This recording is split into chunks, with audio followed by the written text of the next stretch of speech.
You ask Tiger to solve. This deals with linear equations with one unknown.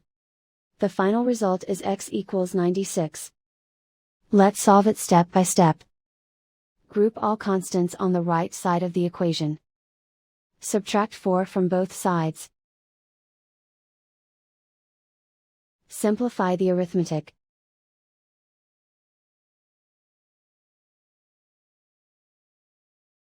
Isolate the x. Multiply both sides by 6. Group like terms. Multiply the coefficients. Simplify the fraction.